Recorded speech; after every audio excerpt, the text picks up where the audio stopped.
Saya cek tadi semua sudah mengumpulkan tugas, hanya saya belum sempat untuk ngecek, tapi mari kita lihat gitu ya. Oke, bisa melihat ini datanya? Bisa, Pak. Oke, baik. Yang diminta, sebentar, saya lihat dulu. Ya.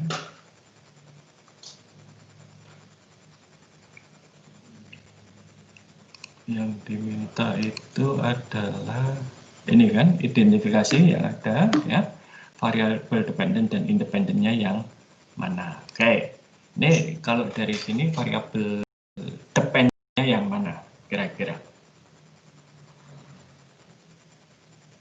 Marela, Salomo, silakan.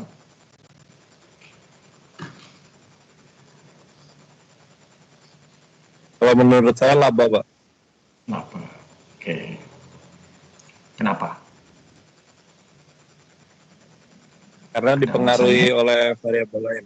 Bisa dipengaruhi oleh biaya utang, biaya administrasi, dan biaya pemasaran. Oke, terima kasih. Betul. Memang ini variabel dependennya adalah laba, ya, yang dia dipengaruhi oleh biaya litbang, administrasi, dan biaya pemasaran. Nah, kemudian pertanyaan berikutnya, Pak. Perlu ada variabel dummy atau tidak? Tadi Stephen sudah ya, Salomo atau Marela mau menjawab? Ya, perlu, Pak. Apa? Negara bagian. Oke, baik, negara bagian. Lalu ketika diolah ini bagaimana? Negara bagian ini diapakan? Negara bagian itu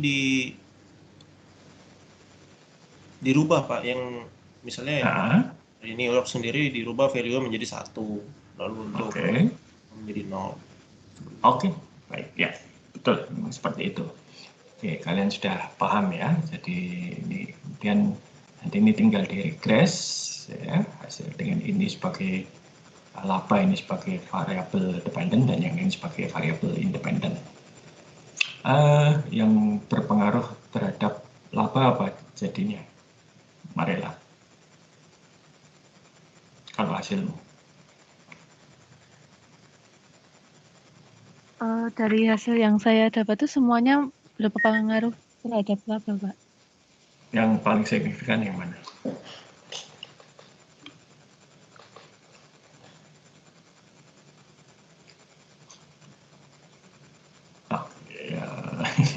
Nah, regresi itu kemudian harus dilihat koefisiennya ya, R square-nya segala macam nanti. Jadi saya belum melihat hasil kalian, tapi itu menjadi satu yang cukup penting gitu ya, bahwa kita harus bisa memahami apa arti dari hasil olah statistik, karena itu yang penting gitu ya, bukan yang lain. Oke, hari ini kita akan bicara visualisasi, tapi sebelum itu sebentar, saya ingin menunjukkan sekali lagi ya contoh. Nah, oh ya, saya akan mengadakan survei itu ya, bagi yang belum mengisi bisa minta tolong untuk diisi ya, linknya ada di situs di Microsoft Teams. Oke, nah kalian bisa melihat ini Excel-nya lagi. Apakah kelihatan ini? Bisa, baik. Nah, saya ingin memberikan contoh ini kenapa? Karena kemarin ketika saya olah bubar, gitu ya. Bubarnya kenapa? Nah, ini saya pakai Smart PLS. Ya. Jadi data ini, meskipun saya sudah menggunakan formulir elektronik, gitu ya, ternyata tidak menjamin bahwa data yang dimasukkan itu standar bersih. Ya. Saya akan import data. Ya. Sorry, import data.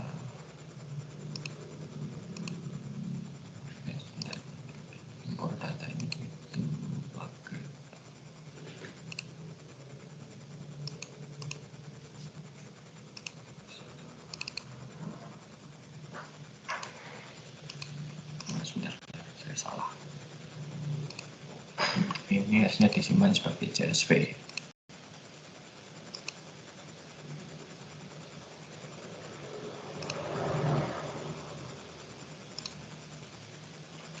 Oke, ini bisa kelihatan ya Smart PLS-nya.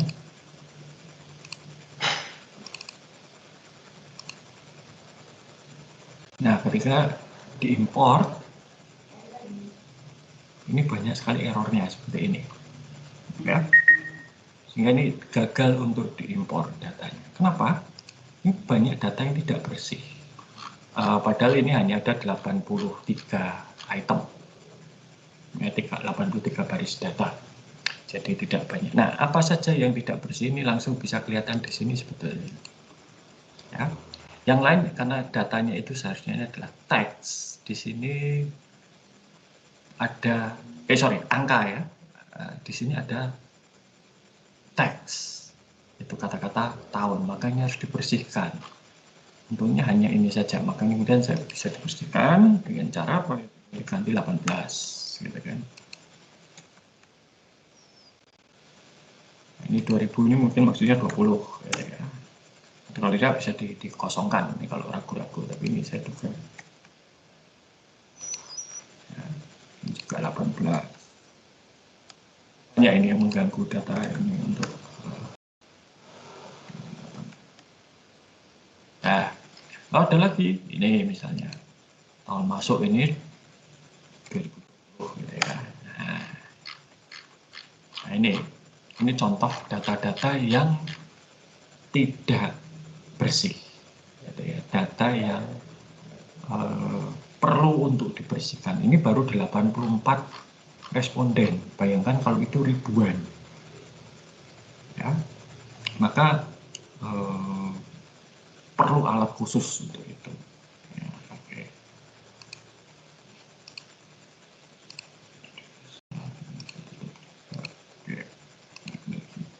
Jadi itu yang terjadi dengan data, jadi tidak bersih, itu harus saya bersihkan. Tetapi membersihkan data sebanyak itu, ya, 84 itu ya lumayan ya. Bayangkan kalau nanti datanya ribuan atau bahkan jutaan, atau seperti yang terjadi pada sistemnya Telkomsel. Tiap jam ada 3 miliar baris data yang harus dibersihkan. Ya. Nah, maka sangat penting mengapa di dalam desain database itu kemudian penting sekali ada rambu-rambu maupun juga alat-alat yang kita pasang supaya data itu yang dimasukkan dari awal itu sudah benar. Kita cek dulu datanya itu sudah benar atau belum, datanya bersih atau tidak, ya. Oke, ini saya beri contoh ya apa yang terjadi pada photographer.net. Nah, ketika melakukan pendaftaran, user itu melakukan pendaftaran melalui photographer.net, ya, itu di formulir pendaftarannya itu sudah dicegat dengan pemeriksaan input. Sayangnya itu berada di luar skop mata kuliah kita, jadi saya tidak akan membicarakan bagaimana formulir elektronik ini bisa dicegat, gitu. Tapi ada caranya. Ya, kalau kalian pakai Google Form pun juga bisa saya. Nah, ini survei yang sudah mungkin kalian sudah mengisi, gitu ya. Yang potensi berbahaya untuk terjadi kesalahan itu adalah semua isian yang sifatnya itu short answer seperti ini. Ya. Kalau pilihan pria wanita ini gampang sekali dicegah supaya tidak terjadi kesalahan. Ini asal perguruan tinggi ini juga ternyata macam-macam. Ya, saya tunjukkan saja contohnya. Sorry, belum saya share ya. Oke, bisa kelihatan ya formulirnya. Jadi kalau kalian lihat pertanyaannya, bisa kelihatan ya? Bisa, Pak. Oke, nah ini yang short answer seperti ini itu potensi terjadi kesalahannya besar atau ketidakstandaran data. Ya. Nah kalau yang lain gampang ini kayak provinsi ini saya ada daftarnya, bisa ya ada 34. Jenjang studi ini bisa saya buat. program studi ini juga jadi masalah karena saya tidak tahu jenis program studi yang akan dihadapi, apa akan diisi oleh para responden saya. Usia ini tadi Anda sudah bisa melihat bagaimana usia itu bisa diisi dengan salah. Taktik lainnya adalah dengan range, bisa di bawah 17, 18 sampai sekian. Tapi saya tidak mau, saya ingin tahu usia mereka dan sesungguhnya. Masuk perguruan tinggi ini juga, ya. Nah, kalau sebenarnya pilihan ini kan gampang juga. Ya. Nah, mari kita lihat hasilnya. Ya. Kalau short answer, ya nama saya nggak bisa menyalahkan. Tapi ini, nama-nama perguruan tinggi. Ya. Ada UKDW, ada Universitas Kristen Kertawacana, ini kan sama ya. Ada UIN Sunan Gunung Jati Bandung, ada Universitas Sudio Pranoto, ada Universitas Katolik, ada huruf besar, huruf kecil, ya. Kemudian ada ini yang UIN Sunan Gunung, kemudian ada variannya, ini UIN Sunan Gunung Jati, ada lagi yang varian pakai dia UIN SGD. Ya. Ada UIN SGD Bandung, ada pasca sarjana macam-macam. Jadi variannya banyak dan ini nanti kalau datanya banyak, ya ribuan itu akan menyulitkan kita di dalam melakukan klasifikasi maupun juga pembersihan data di Sanata Dharmaja dan USD. Gitu ya. Oke, itu jadi membersihkan datanya. Maka dari awal itu seharusnya sudah dibersihkan. Nah, ini fotografer.net, moga-moga bisa diakses. Gitu ya.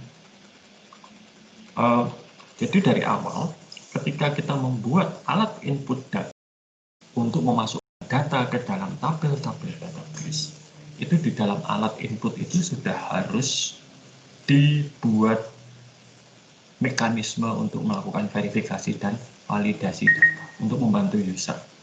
Ya. Jangan sampai misalnya seperti isian, misalnya nama ini ya, wajib diisi. Nama asli Anda ini ada keterangannya, ini alias misalnya. Ini. Dan seterusnya. Nah.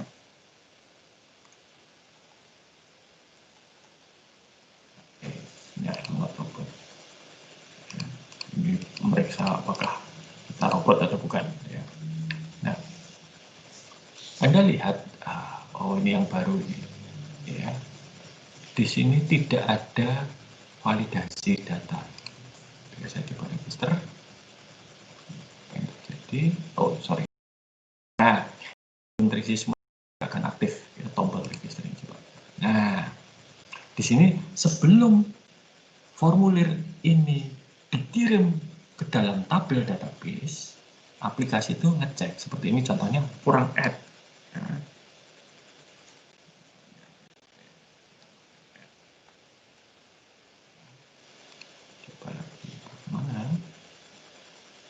jadi ini semua isian itu harus dicek ya, kriteria apakah sudah valid atau belum. Karena kalau data yang valid, ya, capture, oke. Data yang tidak valid itu masuk ke dalam tabel database, ya, maka setengah mati nanti kita harus memperbaikinya. Seperti tadi. Ya. Untung saya tahu persis yang 18 tahun itu harusnya berapa isinya. 2020-2021 saya tahu persis apa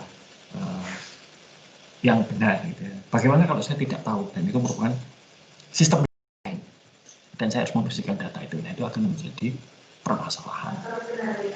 Ya. Nah, maka kemudian menjadi penting kita memastikan kualitas data. Oke. Nah, hari ini kita akan bicara mengenai visualisasi data. Ya. Oke, kelihatan ya PowerPoint-nya?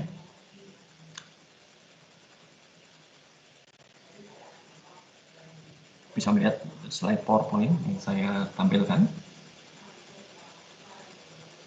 Siapa? Halo? Oke, terima kasih. Oke, visualisasi data. Kalau melihat tabel, melihat angka, melihat huruf-huruf gitu, sebagian besar orang itu mereka akan mengalami kesulitan untuk memahami data. Apalagi untuk eksekutif yang waktunya terbatas. Bayangkan, kalau direktur utama Telkomsel itu harus melihat tabel data yang diambil tiap jam oleh sistemnya Telkomsel sebanyak 3 miliar baris itu, dia lihat datanya mentah aslinya gitu ya. Apa dia punya waktu untuk menelusuri data itu semua dan memahami apa yang terjadi dengan Telkomsel? Tidak. Ya. Maka kita butuh cara untuk bisa membuat data itu tampil dalam bentuk visual. Manusia itu lebih mudah mencerna, pada umumnya ya, mencerna gambar daripada angka maupun teks. Maka visualisasi data ini menjadi penting, dan ini sesuatu yang saya nggak tahu, mungkin agak kurang ditekankan pada mahasiswa. Saya tahu kalian harus ambil komunikasi bisnis, ya, tapi komunikasi bisnis itu saya nggak tahu apakah kalian diajari bentuk-bentuk grafis yang atau visualisasi data yang baik itu seperti apa. Ya, karena saya sering melihat hal-hal yang tidak terlalu cocok gitu ya. Ya, tapi mari kita lihat contoh visualisasi data yang dilakukan oleh ya, ini otomatis ya, jawaban kuesioner itu oleh Google divisualisasikan ya, dan Google sistemnya tahu persis visualisasi data apa yang tepat untuk pertanyaan-pertanyaan yang diajukan ya. Ini misalnya untuk jenis kelamin Google menggunakan pie chart ya, dimana ini menunjukkan proporsi. Ini agak lucu ini. Kalau di universitas lain itu sebagian besar respondennya wanita, kalau di Atmaja itu sebagian besar respondennya adalah justru pria, ya, nggak tahu kenapa. Nih, kemudian kalau provinsi juga dia menggunakan pie chart gitu ya, jenjang studi juga pie chart, tapi untuk program studi dia menggunakan ini ya, usia dia juga menggunakan ini, tahun masuk dia juga menggunakan ini ya, berbeda-beda. Nah, untuk jawaban-jawaban pertanyaan survei dia menggunakan ini. Oke, kembali lagi ke sini ya. Jadi manusia itu lebih mudah memproses informasi visual ya, bahkan konon katanya orang lebih percaya jika melihat ya, tidak melihat secara visual itu. Ada juga yang mengatakan satu gambar itu bermakna ribuan kata. Nah, kalau caranya seperti itu, Harry Potter itu dalam bentuk komik mungkin hanya 2 lembar gitu ya. Oke. Dan memang kemudian kalau kita lihat sejarah manusia, bentuk komunikasi tertulis pertama itu kan bentuknya gambar sebetulnya, ya, bukan huruf, bukan angka. Oke. Nah, ini contoh. Ya, ini peta invasi Napoleon ke Rusia ya, dan ketika mereka mundur ya, termasuk di situ ditunjukkan mengapa jadi begini, Napoleon dan Hitler itu punya 2 kesalahan utama ketika mereka berperang. Pada saat mereka sudah unggul, mereka salah di dalam membuat keputusannya, itu sama-sama menyerang Rusia. Pada awalnya mereka betul bisa menang ya. Hitler itu bahkan sudah sampai ke Stalingrad ya, kota yang dinamakan oleh berdasarkan nama pimpinan Uni Soviet pada waktu itu atau Rusia pada waktu itu, yaitu Joseph Stalin ya, sudah sampai Stalingrad ya, sudah hampir menang. Tetapi kemudian mereka lupa bahwa Rusia itu musim dinginnya kejam dan orang Rusia sudah terbiasa dengan musim dingin. Napoleon maupun Hitler itu pasukannya sama-sama kalah ketika musim dingin. Ya. Jadi Hitler tidak belajar dari Napoleon. Nah, itu ini digambarkan, termasuk ketika mundur suhunya berapa, ini suhunya minus, ya, minus sekian derajat. Nah, dari mana kita menggambarkan data, visualisasi data, yaitu dari data yang kita miliki. Ya. Kita harus belajar bagaimana kita mentransformasi data, menggunakan skala data ya, kalau itu peta ada koordinat, masih ingat ya, ketika kita bicara mengenai data geografis ya, elemen-elemen atribut estetik dari grafis, ya. Lalu juga bagaimana kita menginterpretasikan grafis tersebut. Ini harus ada guide-nya, atau sering disebut sebagai legenda. Ya, jadi kalau merah itu apa artinya, biru itu apa artinya, gitu ya. Itu harus ada, sehingga orang ketika membaca grafis kita atau grafik visualisasi data kita itu tidak bingung. Ya. Nah, khusus untuk bab ini, buku yang saya pakai itu dia menggunakan bahasa yang disebut sebagai R. R ini adalah bahasa statistik. Ini adalah bahasa pemrograman khusus untuk statistik. Ya. Dan ini banyak digunakan oleh perusahaan-perusahaan besar seperti Google, Tokopedia itu juga pakai gitu ya. Karena R ini sifatnya open source. Sayangnya R ini bahasa pemrogramannya tidak seperti SPSS atau tadi Smart PLS. R ini Anda harus mengetikkan kode perintahnya untuk supaya R ini melakukan pengolahan data. Tetapi R ini cukup kuat ya, dan dia sudah dilengkapi dengan modul untuk visualisasi data. Saya tidak akan bahas itu lebih. Dan datanya dari mana? Kebanyakan data kalau kita bicara mengenai SQL ya kita harus ambil dari database gitu ya. Atau bisa diekspor menjadi file teks, ya, CSV, bisa juga Excel gitu ya, Excel gitu ya, XLSX. Nah, ada satu format yang namanya itu XML, itu adalah format yang bisa dipertukarkan. Kalau kalian lihat misalnya, saya nggak tahu kalau PII sudah atau belum, tapi kalau SEC Amerika, PII-nya Amerika, itu mereka sudah mewajibkan perusahaan ketika mengunggah laporan, bukan hanya laporan keuangan ya, tapi laporan portfolio dan lain sebagainya, itu dalam berbagai format. Ada yang format PDF, ada yang format teks, dan ada dalam format XML.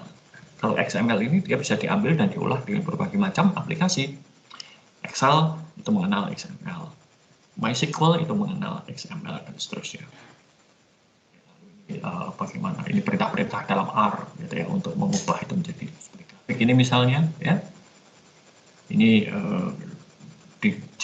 dihasilkan dengan data tadi ya, skala dan lain sebagainya. Lalu ini X dan Y ya, sumbunya ya, itu untuk bisa memahami. Ada legendanya kan, ada bahwa yang sumbu mendatar ini bulan, sumbu tegak itu adalah nilai gitu ya, lalu tahun ya, bisa dilihat seperti ini, dan harus ada legendanya ya. Histogram juga bisa gitu ya, dibuat plot. Ini yang saya tunjukkan bahwa kalau kita mau regresi itu kita lihat scatter plotnya dulu ya. Kalau ternyata titik-titik data ini itu ada di sekitar garis regresinya, ya itu berarti kalau diregres kemungkinan keluar hasilnya, tapi kalau tidak nanti hasilnya mungkin tidak dan lain sebagainya. Nah, jadi tiap-tiap grafis itu ada maksudnya ya, ada heat map ini menunjukkan panasnya itu ya, semakin muda semakin panas di sini gitu kan, seterusnya.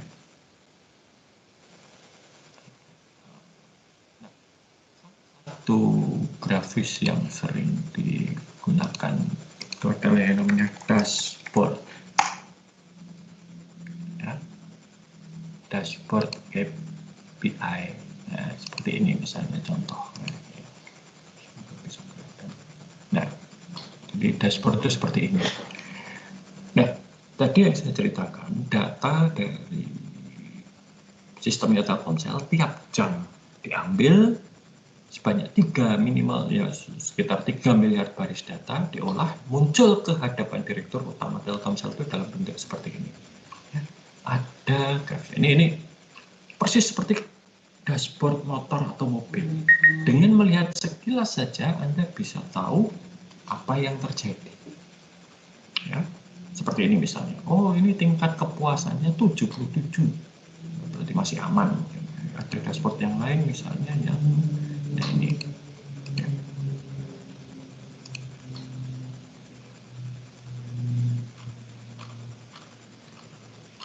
Nah, dengan melihat ini, ya. Ini kalau merah itu berarti apa? Wah, jelek. Ya, merah itu 40 jelek. Yang bagus apa? Hijau. Sehingga harapannya direksi itu dengan melihat ini mereka bisa langsung tahu area mana yang perlu diberi perhatian khusus. Yang merah tentunya, yang hijau udah biarkan saja dulu. Kalau nggak ada masalah jangan kita-atik. Gitu kan. Jadi ini dashboard. Inilah yang dilihat oleh semacam ini ya, bukan ini persisnya, tapi semacam ini dilihat oleh direksi Telkomsel setiap jam ketika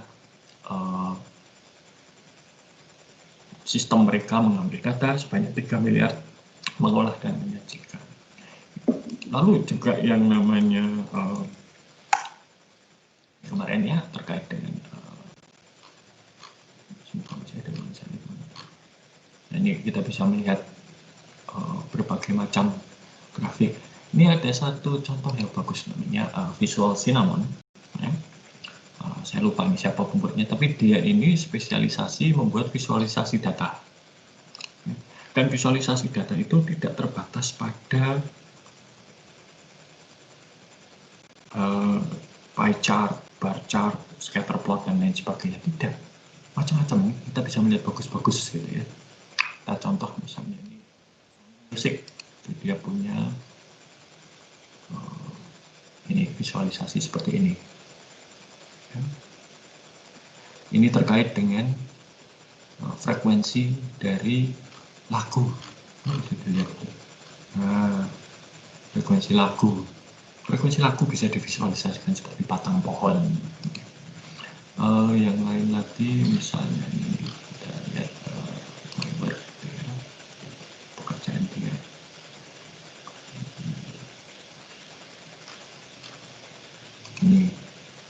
Ini kembali New York Times. Ya. Ini menunjukkan dari mana pengunjung New York Times itu sampai ke websitenya New York Times. Jam berapa, melalui apa, ini bisa dilihat di sini. Jam 12.24 siang, melalui apa, Google Search, lalu sampai ke sini. Ya, ini visualisasi. Ada yang ternyata lewat Twitter di sini. Ya. Ada yang macam-macam lah. Ya. Ada yang lewat browser-browsernya apa juga ketahuan. Jadi ini macam-macam seperti ini. Jadi tidak terbatas pada itu saja. Tidak terbatas pada elemen grafis visual yang sudah kita kenal ya, yang kuno gitu ya. Nah, ini. Jadi kalau visualisasi data itu memang sesuatu yang cukup penting. Nah, tapi memang ya, banyak sekali dari orang-orang yang pengelola database atau analis itu bukan seniman, ya, bukan orang yang pintar di dalam membuat gambar-gambar yang menarik. Nah, ini maka perlu kerjasama dengan orang-orang seperti Cinnamon itu. Ya, mereka yang bisa kemudian menampilkan data sesuai dengan yang dikehendaki. Dan menampilkan data ini juga ada taktiknya. Menampilkan data itu kan adalah, atau visualisasi data itu adalah bentuk komunikasi. Kita harus tahu apa yang ingin kita sampaikan. Ya, sebagai contoh, ini tahun berapa itu ya?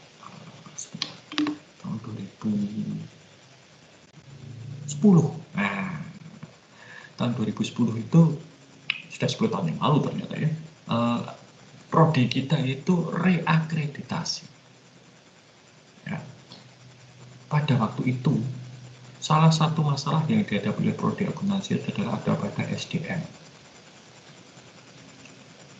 Apa SDM-nya? SDM-nya adalah kurangnya doktor atau dosen-dosen yang sudah menyelesaikan S3. De facto, de jure, secara resmi, tahun 2010 itu doktor yang dimiliki oleh prodi akuntansi itu baru satu. Saya. Ada lagi satu, ya, yaitu Pak Putu. Tapi Pak Putu itu belum wisuda. Pak Putu itu baru lulus ujian terbuka. Ya, belum wisuda, belum ada ijazahnya. Tapi sudah, ya itu kemudian diakui sebagai dokter. Lalu bagaimana? Apa yang masalahnya?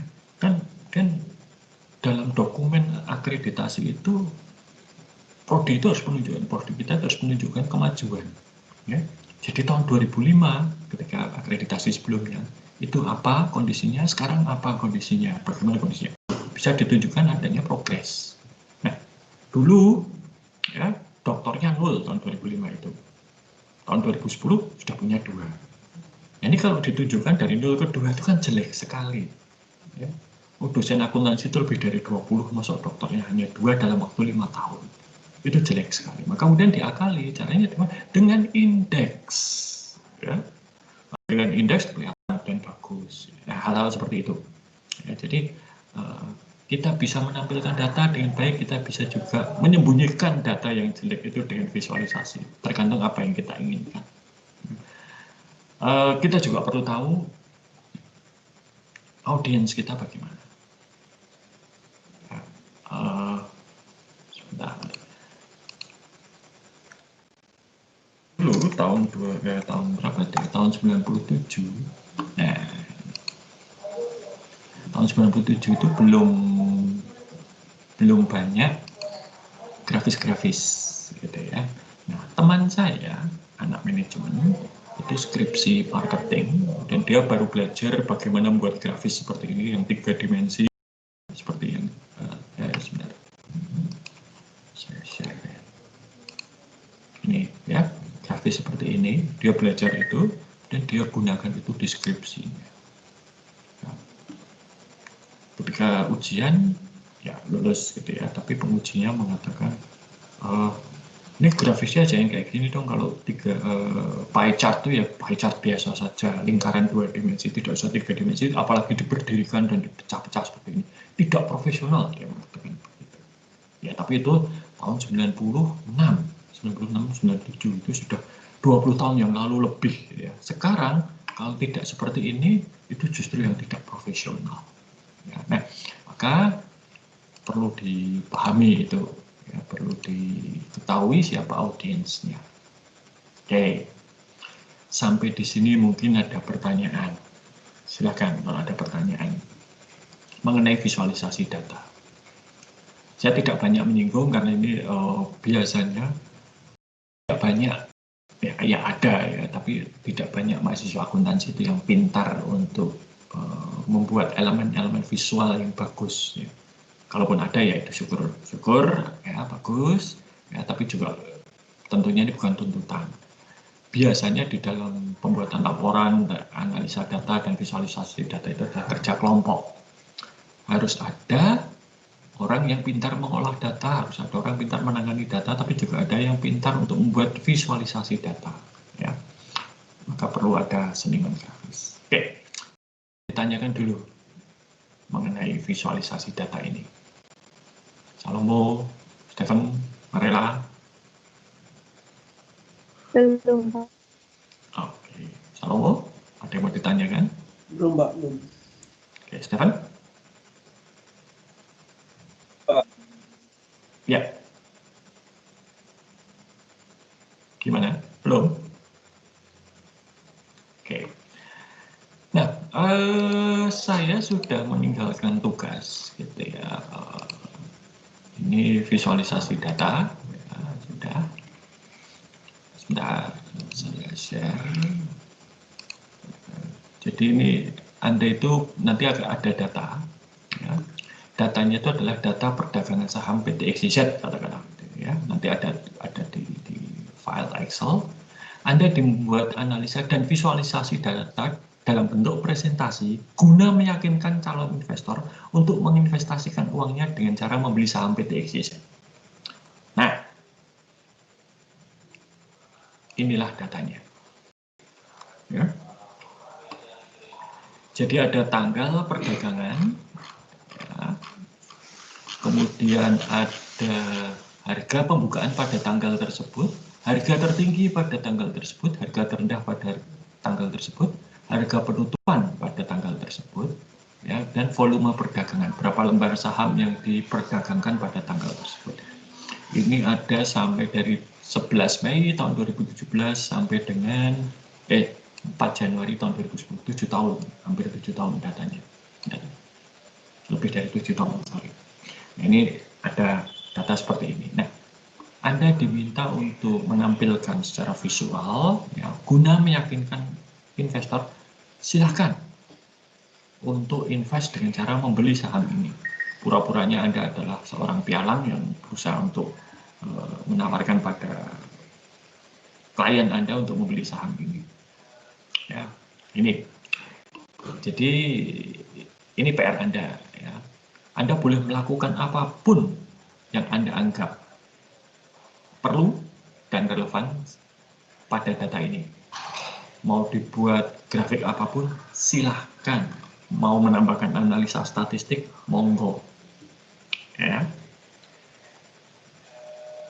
Yang penting dalam bentuk presentasi. Jadi Anda mempresentasikan mengapa seseorang perlu untuk invest dengan cara membeli harga saham perusahaan PT XYZ ini. Ya, ada berapa data ini? Coba sebentar. Ada lebih dari 1.000, ya hampir 1.900 item data. Ya, jadi nanti silahkan visualisasinya bagaimana supaya meyakinkan calon investor. Ya. Oke, sampai di sini ada pertanyaan mengenai tugas. Sih Pak. Ya. Itu berarti nanti kami kirimnya dalam file PPT ya Pak? Atau? Betul, betul. Oh iya. Bentuk presentasi. Terima kasih Pak. Ya. Yang lain?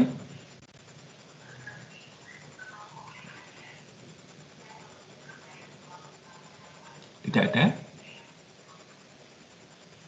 Oke. Sesuai dengan tujuan ya Pak? Ya, tujuannya adalah meyakinkan investor supaya membeli saham PT XYZ tersebut. Oke. Ada lagi pertanyaan? Tidak, Pak. Tidak. Oke, kalau tidak ada, saya kira kuliah kita cukup sekian untuk hari ini. Ya, sampai jumpa minggu depan. Dan kalau ada pertanyaan, silahkan diajukan melalui Microsoft Teams.